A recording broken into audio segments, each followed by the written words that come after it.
समस्त को नमस्कार।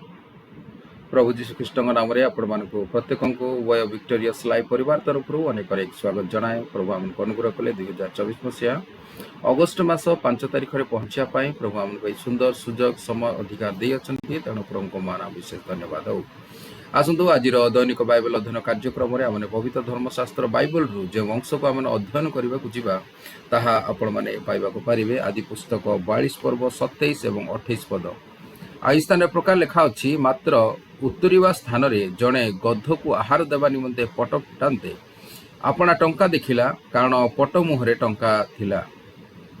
तहिरे से भाई मान को कहला मोहर टंका फेरी आसी अच्छी एही देख ताहा मो पटरे अच्छी। एणु सेमानंकर हंसा उड़ीगला आउ सेमाने कंपित होई एक आरेक प्रति अनेक कहले परमेश्वर आमान प्रति एक ही कर्म कले। प्रभु आमान को ये अल्प पठित वाक्य श्रवण रे बुझिबार आलोचना रे आम प्रत्येक को आशीर्वाद करंतु आमेन। मोर प्रिय माने आमने गतकाली यही विषय को धरिक आम आलोचना करूँ किंतु कौन सी कारणवशत यांत्रिक त्रुटि यांत्रिक समस्या हेतु आमने ए वाक्यर पूरा अंश को आमने से प्रसारण करिपारिलु नहीं, सीधा प्रसारण हो पारिला नहीं। तेणु आज ताहार पूर्ण भाग को आपण मान सम्मुख उपस्थापन करने मु पुनर्बार इच्छा प्रकाश करुच्ची। दयाकोरी आपण माने ध्यान सहित आरंभ रु शेष पर्यंत आमनकर एई वाक्य को शुणु, निश्चित भाव में प्रभु आशीर्वाद करेंगे।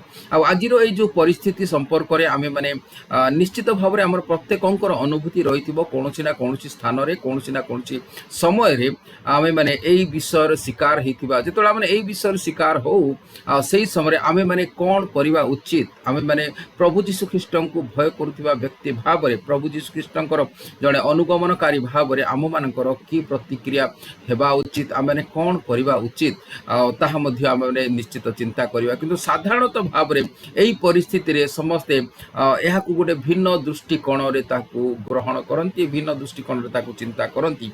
तेणु यही समस्त दृष्टिकोण गुड़िक कौन एवं आम मैंने कि प्रकार से सावधान हो रहा पुणी से समस्त विषय को आम कि प्रकार भाव में आम जीवन रे व्यक्तिगत जीवन रे प्रयोग करवा से सब विषय आम मैंने देखा जीवा।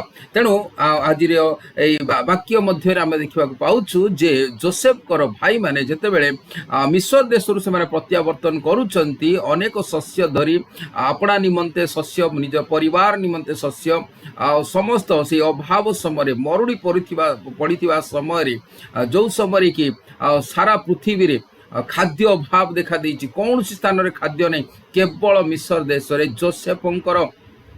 जोसेफंकर तत्वावधान रे जो शस्य संग्रह करा जाइथिला ताहांको निर्देश रे जो शस्य संग्रह करा जाइथिला आ केवल सेही शस्य गच्छित अछि मिस्र देश रे। किंतु भाई माने जते बेले जाउचंती खबर पाई आपणकर पितांकर आदेश अनुसार से माने जाउचंती शस्य संग्रह करिया पे किणान देश मिस्र देश को से माने आपनार भाई जोसेफ ठारू शस्य आणुचंती सत्य किंतु से माने ए पर्यंत जानि नाहंती जे ताहांकर भाई से यही प्रकार परिस्थिति बा यही प्रकार समस्त विषय अधिकारी अटंती जहाँ ठारू से माने आहार पाई जहाँ ठारू से माने शस्य पाई दिन थिला जहाँ को से माने ताड़ना करथिले, दिन थिला जहाँ को से माने निर्यातना करथिले, जहाँ को से माने संपूर्ण रूपे बिक्री कर देइथिले कृतदास भाव रे जहाँकर जीवन गोटे अनिश्चितता मध्यरे तांको ठेली देइथिले। किंतु आज से अनिश्चितता मध्यरु से बाहरी आसी प्रभु ताहांको संगरे थिबारु ताहांको गोटे बहुत बड़ दायित्व बहुत उच्च पदरे से तांको रखिछंती। समग्र खाद्यर दायित्व ताहांको हस्तरे अछि। निजर भाई माने जेतेबेले समस्त खाद्य पाई निज गृह को जेतेबेले फेरुछंती ताहा मध्य ताहांकर केतोटी शर्त थिला आपनार सान भाई को नेबा पाई सेमानको प्रमाणित करिवार थिला मध्य जे सेमाने कोनसी गुप्तचर नुहंती। यद्यपि जोसेफ आपनार भाई मानको चिन्हिथिले तथापि से सेमानको ठारू चाहुथिले सेमाने निजर भूल स्वीकार करंतु, सेमाने सत कथा कहंतु, सेमानको जीवन रे जहा सब त्रुटि करिसंती सेतिरु सेमाने पश्चाताप करंतु। एही उद्देश्य रे से आपनार भाई को मध्य अणेबा पाई कहिथिले। तांकर योजना थिला समग्र परिवार को निज निकट को आनिया पाई। परवर्ती दिन मानकरे से कार्य से करुछंती। किंतु इतिमध्यरे এই ঘটনা ଅନୁକ୍ରମରେ ଆମେ ଦେଖିବାକୁ ପାଉଛୁ ଯେତେବେଳେ ସେମାନେ ଅର୍ଥ ନେଇ ଆଉ ସେ ଶସ୍ୟ କିଣିବା ପାଇଁ ଯାଇଛନ୍ତି ଯୋସେଫଙ୍କ ପାଖକୁ ମିଶର ଦେଶକୁ। ଆଉ ଯେଉଁ ଅର୍ଥ ସେମାନେ ଦେଇଥିଲେ ଆଉ ଶସ୍ୟ ତା ବଦଳରେ ପାଇଥିଲେ, କିନ୍ତୁ ଏ ପ୍ରକାର ଘଟିଲା ଯେତେବେଳେ ସେମାନେ ଫେରୁଛନ୍ତି ଦେଖିବାକୁ ପାଉଛନ୍ତି ଜଣେ ଜଣେ ବ୍ୟକ୍ତିଙ୍କର ସେଇ ଯେଉଁ ଥାଳିରେ ବା ଯେଉଁ ସ୍ଥାନରେ ଶସ୍ୟ ରଖାଯାଇଛି ଗଧ ପିଠିରେ, ଯେତେବେଳେ ସେମାନେ ଗଧକୁ ଖୁଆଇବା ପାଇଁ ସେମାନେ ପ୍ରୟାସ କରୁଛନ୍ତି ସେହି ସମୟରେ ଦେଖିବାକୁ ପାଉଛନ୍ତି ସେଇ ଟଙ୍କା ଥଳି ସେହି ସ୍ଥାନରେ ଅଛି। ଆଉ ସେମାନେ ଜାଣିବାକୁ ପାଉଛନ୍ତି ଯେଉଁ ଅର୍ଥ ଦେଇକି ସେମାନେ କିଣିଛନ୍ତି ବର୍ତ୍ତମାନ ସେଇ ଅର୍ଥ ସେମାନଙ୍କ ପାଖରେ ଅଛି। এই ଯେଉଁ ପରିସ୍ଥିତିରେ ବର୍ତ୍ତମାନ ସେମାନେ ଭୟଭୀତ ହେଇଛନ୍ତି, ଯେହେତୁ ସେମାନଙ୍କୁ ଯେଉଁ ପ୍ରଶ୍ନ ପଚରା ଯାଇଥିଲା ଯେ ଗୁପ୍ତଚର ବୋଲି, ସେମାନଙ୍କୁ କୁହାଯାଇଥିଲା ଗୁପ୍ତଚର, ବର୍ତ୍ତମାନ ତ ସେମାନଙ୍କୁ ଚୋର ବୋଲି କୁହାଯିବ ଯେହେତୁ ସେମାନେ ଟଙ୍କା ଥାଳି ନେଇ ଆସିଛନ୍ତି। এই ପ୍ରକାର ଭୁଲରେ ସେମାନଙ୍କର ଅଜଣାତରେ, କିନ୍ତୁ ଯୋସେଫ ସେମାନଙ୍କୁ ଜାଣି ଶୁଣି ଆଉ ସେମାନଙ୍କର ଅର୍ଥ ମଧ୍ୟ ଫେରାଇ ଦେଇଥିଲେ। କିନ୍ତୁ ଆମେ ଏହି ସ୍ଥାନରେ ଦେଖିବାକୁ ପାଉଛୁ ଯେ ଆମେମାନେ ଯଦି এই ପ୍ରକାର ପରିସ୍ଥିତି ଦେଇ ଗତି କରୁ, ଅନେକ ସମୟରେ ମୁଁ ଗତକାଲି ମଧ୍ୟ କହୁଥିଲି, ମୁଁ ମଧ୍ୟ এই ପରିସ୍ଥିତି ଦେଇ ଅନେକ ଥର ମୁଁ ଗତି କରିଛି। ଅନେକ ଥର ଅନେକ ବ୍ୟକ୍ତିମାନେ ଅନେକ ସ୍ଥାନରେ ମୋତେ ଅଧିକ ଅର୍ଥ ଦେଇଥାନ୍ତି, ଯେତିକି ମୋର ପ୍ରାପ୍ୟ ଠାରୁ ଅଧିକ। ବା ଯଦି ମୁଁ କୌଣସି ବିଷୟକୁ କିଣିବା ପାଇଁ ଯାଏ, ମୁଁ ଯେଉଁ ଅର୍ଥର ଜିନିଷ ଦିଏ, ଯେଉଁ ଅର୍ଥ ଦିଏ ତାର ପ୍ରତିବଦଳରେ ସେ ଜିନିଷ ସହିତ ଅର୍ଥ ମଧ୍ୟ ଫେରାଇ ଦେଇଛନ୍ତି। ଅନେକ ଥର ମୁଁ ଦେଖିଛି। କିନ୍ତୁ ସେଇ ପ୍ରକାର ପରିସ୍ଥିତିରେ ଆମେ କ'ଣ କରିବା ଉଚିତ? ତ ବିଭିନ୍ନ ପ୍ରତିକ୍ରିୟା ମୁଁ ଗତକାଲି କହୁଥିଲି ଯାହାକି ଆମେ ପ୍ରସାରିତ ହେଇପାରିଲା ନାହିଁ। ମୁଁ ଆପଣମାନଙ୍କୁ କହେ, ଗୋଟିଏ ପ୍ରକାର ବ୍ୟକ୍ତି ଅଛନ୍ତି, ଗୋଟିଏ ଦଳର ବ୍ୟକ୍ତି ଅଛନ୍ତି, ସେମାନେ ଭାବନ୍ତି ଯେ କେହି ତ ଦେଖୁନାହାନ୍ତି, ମୁଁ ଏ ବିଷୟ ମୁଁ ପାଇଗଲି, ଯେହେତୁ ଅର୍ଥ ମୁଁ ପାଇଗଲି ସେଇଟା ହେଉଛି ମୋର, ଆଉ ସେଇ ବିଷୟକୁ ଅନ୍ୟକୁ ଜଣେଇବା ପାଇଁ ସେ ଇଚ୍ଛା କରନ୍ତି ନାହିଁ। ସେମାନେ ପ୍ରତାରଣା କରନ୍ତି, ସତେ ଯେମିତିକି ସେମାନେ ଆଉ ଅଧିକ ପଇସା ପାଇନାହାନ୍ତି ବା ଅଧିକ ବିଷୟ ପାଇନାହାନ୍ତି। ଆଉ ସେମାନେ କ'ଣ ହେଇଯାଆନ୍ତି ନା ତାଙ୍କର ହୃଦୟ এই ପ୍ରକାର ଭାବରେ ନିଜେ ନିଜକୁ ଠକନ୍ତି। ଦେଖନ୍ତୁ, ସତ୍ୟ ଜାଣିଲେ କିନ୍ତୁ ସତ୍ୟ ଲୁଚେଇଲେ ସେମାନେ କ'ଣ ଭାବୁଛନ୍ତି, ଯେଉଁ ଅଧିକ ବିଷୟ ଯାହା ତାଙ୍କର ପ୍ରାପ୍ୟ ନୁହେଁ, ଯେଉଁ ବିଷୟ ସେମାନେ ପାଇଗଲେ ସେଇ ବିଷୟକୁ ସେମାନେ ଭାବନ୍ତି ଯେ এই ବିଷୟ ମୋର। କିନ୍ତୁ ତା ବଦଳରେ ଆଉ ଜଣେ ବ୍ୟକ୍ତି ଅପର ପକ୍ଷରେ ଯିଏ ଆପଣଙ୍କୁ ଭୁଲରେ ଦେଇଛନ୍ତି, ସିଏ ଯେ କ୍ଷତି ସହ୍ୟ କରିବାକୁ ଯାଉଛନ୍ତି, ତାଙ୍କର କ୍ଷତି ଜାଣିବା ସତ୍ତ୍ୱେ ମଧ୍ୟ ଯଦି ଆମେ ନୀରବ ହେଇ ରହୁ, ତାହା ପରମେଶ୍ୱରଙ୍କ ଦୃଷ୍ଟିରେ ଭୁଲ ଅଟେ। ମୋର ପ୍ରିୟମାନେ, ଏହି ସ୍ଥାନରେ ହୁଏତ ଯୋସେଫ ସେମାନଙ୍କୁ ପରୀକ୍ଷା କରିନାହାନ୍ତି ଯେ ସେମାନଙ୍କର କି ପ୍ରକାର ପ୍ରତିକ୍ରିୟା ହେବ, ସେମାନେ ଟଙ୍କା ଥଳି ଦେଖିଲେ ଆଉ ସେମାନେ କ'ଣ ସେମାନେ ଭାବିବେ। କିନ୍ତୁ ଯୋସେଫ ତ ଜାଣିଶୁଣି ସେମାନଙ୍କୁ ସାହାଯ୍ୟ କରିଛନ୍ତି। କିନ୍ତୁ ସେ ବିଷୟରେ ତ ପରେ ଆମେ ଦେଖିବା। କିନ୍ତୁ ସଦାପ୍ରଭୁ ପରମେଶ୍ୱର ଆମମାନଙ୍କର ହୃଦୟର ପରୀକ୍ଷା କରନ୍ତି। ସଦାପ୍ରଭୁ ଆମମାନଙ୍କୁ ପରୀକ୍ଷା, ସେଇମାନଙ୍କୁ ସଦାପ୍ରଭୁ ମଧ୍ୟ ପରୀକ୍ଷା। ଏମାନଙ୍କର ପ୍ରତିକ୍ରିୟା କ'ଣ? ପ୍ରକୃତରେ କେବଳ ଯୋସେଫ ଚାହୁଁଥିଲେ ଯେ ସେମାନଙ୍କୁ ପରିବର୍ତ୍ତନ କରିବା ପାଇଁ, ପଶ୍ଚାତାପ କରିବା ପାଇଁ, କିନ୍ତୁ ସଦାପ୍ରଭୁ ଚାହୁଁଥିଲେ, କେବଳ ଯୋସେଫ ଚାହୁଁନଥିଲେ। ସଦାପ୍ରଭୁ ଯୋସେଫଙ୍କ ମାଧ୍ୟମରେ ତାଙ୍କୁ ବ୍ୟବହାର କରୁଥିଲେ, ତାଙ୍କ ଜୀବନକୁ ପରିବର୍ତ୍ତନ କରିବାକୁ ଚାହୁଁଥିଲେ। ତ ଆମମାନଙ୍କ ଜୀବନରେ ମଧ୍ୟ ଆମେମାନେ ଆମମାନଙ୍କର ହୃଦୟକୁ ପ୍ରଭୁ ଦେଖନ୍ତୁ। ଦେଖନ୍ତୁ, ସେଇ ପରିସ୍ଥିତିରେ କେହି ଦେଖୁନାହାନ୍ତି।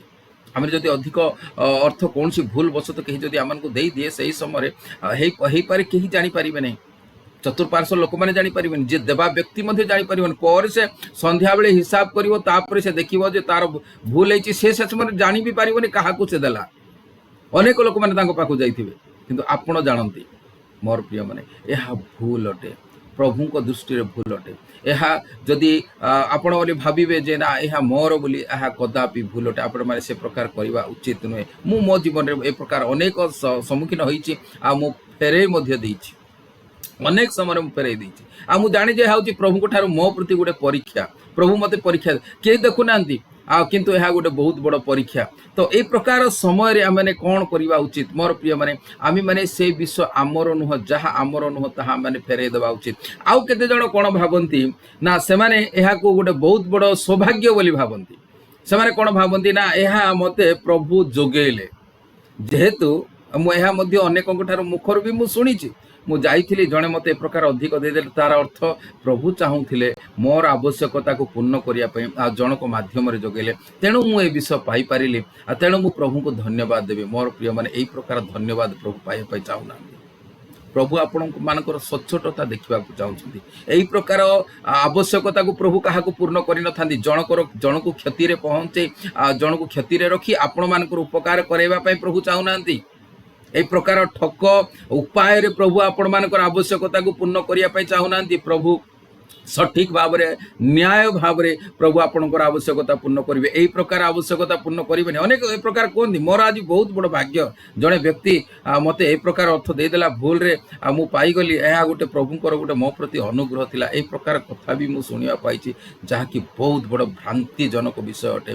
प्रभु दृष्टि आम मैंने अनुग्रह नुह ता हूँ प्रभु ठार आम अभिशाप आम निकट को आसो। मोर प्रिय मैंने आम मैंने जो विषय आम नहीं ताठू बहु गुण आम हरई बसवा ते विषय आम केबे मध्य करिबा नहीं। तेणु यही सब विषय प्रति आम मानक सावधान होगा पड़ो। तेणु यही सब विषय प्रति आम मानक जागृत होगा पड़ो। जहाँ आमर नुहे ताहा आमे माने केबे मध्य सेथिपाई आमे माने गर्वित हो पारिबा नै। ताहाको आमे निजर बोली आमे दाबी करि पारिबा नै। जेहेतु ताहा आमर नुहे ताहा बदल रे आउ जणे व्यक्ति बहुत बड़ क्षति से पाइछंती। तेबे आउरी गोटे विषय मध्य आमे देखिबा एटा तो दुई प्रकार विषय। आ तृतीय विषय मध्य मु आपण मान कहब कि जेतेबेले आमे जोसेफन कथा एई कॉन्टेक्स्ट रे आमे देखिबा जोसेफ जानी शुणी तांको देइतिले किंतु वर्तमान से माने जानी पारु नाहंती से विषय को से माने कौन करिवे सेमानकर प्रतिक्रिया। जेतु से माने जो प्रकार भूल करिसंती जो प्रकार अधर्म करिसंती जो प्रकार अपराध करिसंती कहिबा को गले अपराध तार दंड कोन जानती।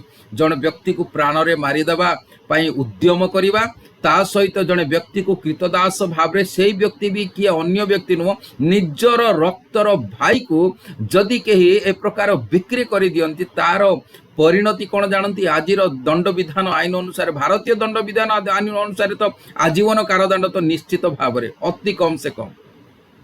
किंतु यही भाई माने जेहेतु ये विषयटा लोकलोचन को आसी नहीं पिता सुधा माने जन ना गुप्त कर रखिंट।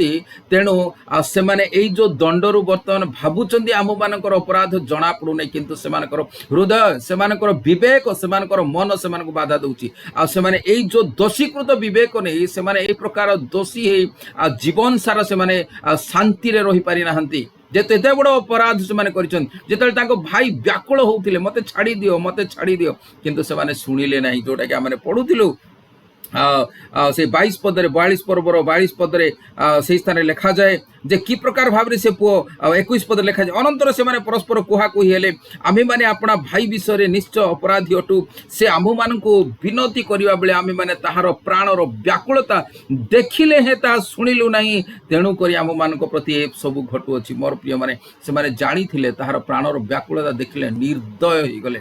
निजर भाई प्रति निर्दय निजर भाई प्रति निष्ठुर कि आश्चर्य कथा। शैतान रो कार्य मोर प्रिय माने निजर पर से क्या चिन्हब ना निजर रक्तर से चिन्हब ना। शैतान एमती जन को जदि ग्रास करे से निजर भाई को कौन निजर पितामाता निजर पिला मान को समस्त को मध्य आ से ए प्रकार क्षति पहुंचाई से केबे मध्य पछ घुंचा देवनी। तेणु मोर प्रिय माने आम मैंने सावधान होगा उचित शैतान रो फांदरू आम मान को शैतान कार्य सावधान होगा उचित।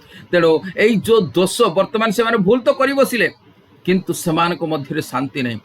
अपर पक्षे जोसेफ जी कि आज कष्ट अच्छा तथा पाखे शांति अच्छी किंतु यही व्यक्ति मान पाखे आज शांति नहीं। बर्तमान जेकोसी असुविधार से सम्मुखीन होती विषय सहित सहित जोड़ुंट। मोर प्रिय माने तेणु वर्तमान जितेबाला प्रकृत से विषय दि जाए टंका बा जो अधिक विषय प्रकृत जिते दि जाए से प्रकृत विषय को से ताकू ग्रहण करने प्रस्तुत नहांती कि केमती व्यवहार करा कौन प्रतिक्रिया देवे से कौन सी प्रकार भाव में प्रस्तुत नहांती कौन करेंगे से जना नहीं संपूर्ण अटती। तेणु मोर प्रिय माने मुझे स्थान में गोटे आप्लिकेसन आम शिखा पाइबा जे गोटे विषय जे अनेक समय प्रभु आम अजाणत अनेक विषय आम को दे था आम मैंने जापार न था प्रभु आम को दे था प्रकृत दे था। एटा कौन सी प्रकार जो ठकामी कथा मु कहूना प्रकृत प्रभु आम को दे था सत्य भाव में दे था न्याय भाव में दे था।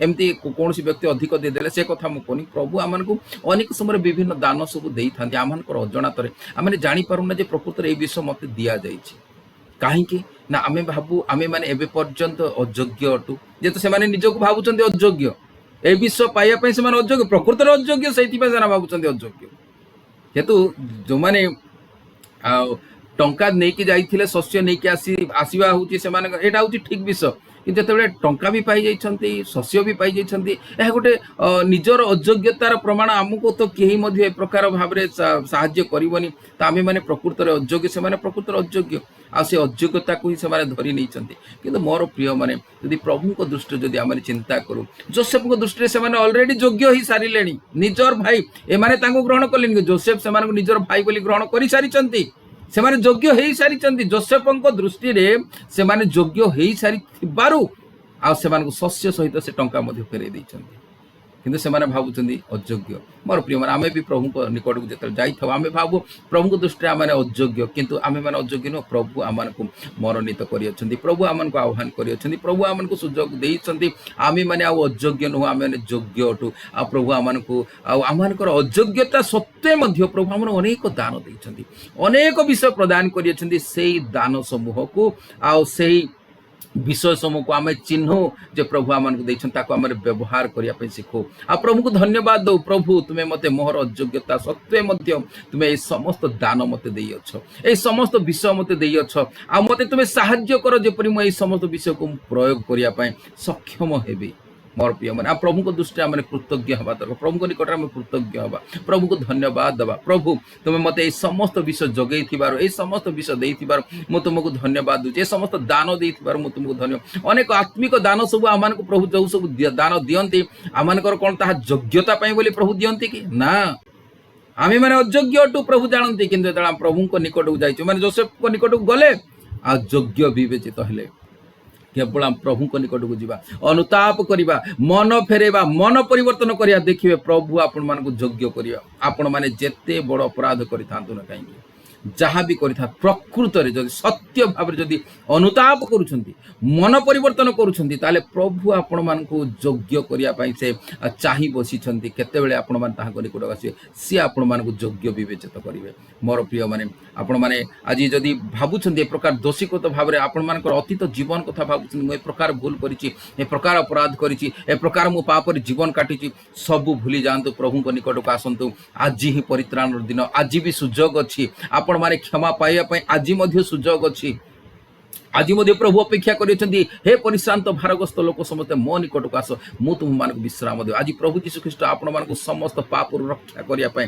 चाहि बसिछंती जदि आपण माने ताहां निकट को जिवे हृदय भांगी अनुताप पूर्वक जदि ताहां निकट प्रार्थना करिवे क्षमा मागिवे प्रभु मोर समस्त भूल अपराध को तुमे क्षमा करि दियो मते तुमर संतान हेबार अधिकार दियो प्रभु मते तुम योग्य करा देखिवे प्रभु आपण को आ से कोळेई नेबे से आपण को निजर करि नेबे से समस्त दोष अयोग्यता सब भूली जीवे आपण मानकर पूर्व से समस्त कार्य को से भूली जीवे आपण मान को से ग्रहण करेंगे निजर संतान हबार अधिकार देवे जो प्रकार पव्य पुत्र को से दिन तांकर पिता ग्रहण करथिले मोर प्रिय माने आओ एई विषय को आमने जानिबा उचित आम मान को प्रभु सुजोग दउछंती प्रभु आम मान को ए प्रकार अजणातरे अनेक विषय आम मान को प्रदान करिछंती करूथिबे किंतु आमने जानि रखिया उचित आमे अनेउछु ताहांकर योग्य संतान जदि आमने प्रकृत रे मन परिवर्तन कर ताहां ग्रहण करिछु सेहिति पे आम मान को योग्य करिया पे से बहुत बड़ मूल्य देले आम मान निमंते पाप आमनकर पाप निमंते से क्रुशार्पित हेले निजर जीवन देले पवित्र रक्त ढालिले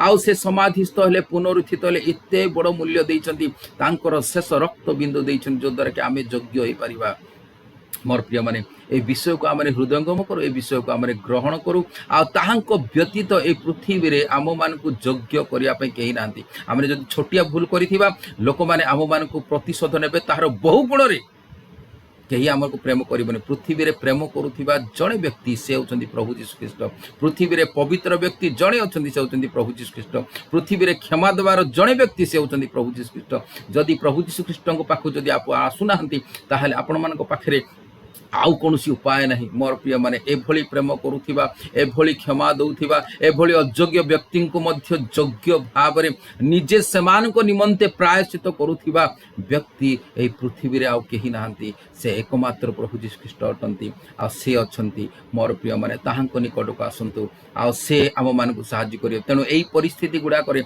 आमे जदि गति करू ताहाले जदि आमे अन्य भाव रे किछि पाउछु ताहा आमे फेरेई दउ जदि आमे जानु जे हा सत्य भाव रे प्रभु मते देइछंती सत्य रे जदि न्याय रे ताहाले ताकू ग्रहण करी ताकू व्यवहार करिया पे मध्ये सिखंतु ଆଉ କୌଣସି ପ୍ରକାର ଭାବନ୍ତୁ ନାହିଁ ଆଉ ଯଦି ଅନ୍ୟାୟରେ ଆସିଛି ତାହା ଆମର ଭାଗ୍ୟ ଖୋଲିଗଲା ଏ ପ୍ରକାର ଭାବନ୍ତୁ ନାହିଁ। ପ୍ରଭୁ ଆମମାନଙ୍କୁ ଉପଯୁକ୍ତ ସମୟରେ ଆମମାନଙ୍କୁ ନ୍ୟାୟ ଭାବରେ ସମସ୍ତ ଆବଶ୍ୟକତା ସେ ପୂର୍ଣ୍ଣ କରିବେ। କେବଳ ଆମମାନଙ୍କର ହୃଦୟ ତାହାଙ୍କ ସହିତ ଜଡ଼ିତ ଥିବା ଦରକାର। ପ୍ରକୃତରେ ଆମେ ମନ ପରିବର୍ତ୍ତନ କରିଥିବା ଦରକାର। ପ୍ରକୃତରେ ଆମେ ପ୍ରଭୁ ଯୀଶୁଖ୍ରୀଷ୍ଟଙ୍କର ପଥରେ ଚାଲୁଥିବା ଦରକାର, ତାହାଙ୍କର ଅନୁଗମନ କରୁଥିବା ଦରକାର। ମୋର ପ୍ରିୟମାନେ, ପ୍ରଭୁ ଆମମାନଙ୍କୁ ଆଜିର ଅଳ୍ପ ଚିନ୍ତା ଆଲୋଚନା ଉପରେ ପ୍ରତ୍ୟେକଙ୍କୁ ଆଶୀର୍ବାଦ କରନ୍ତୁ। ଆମେନ୍। ଯଦି ଆପଣମାନେ ଆମମାନଙ୍କର ଚ୍ୟାନେଲକୁ ସବସ୍କ୍ରାଇବ୍ କରିନାହାନ୍ତି, ଦୟାକରି ସବସ୍କ୍ରାଇବ୍ କରନ୍ତୁ। ସମସ୍ତଙ୍କୁ ଧନ୍ୟବାଦ। ପ୍ରେଜ୍ ଦ ଲର୍ଡ।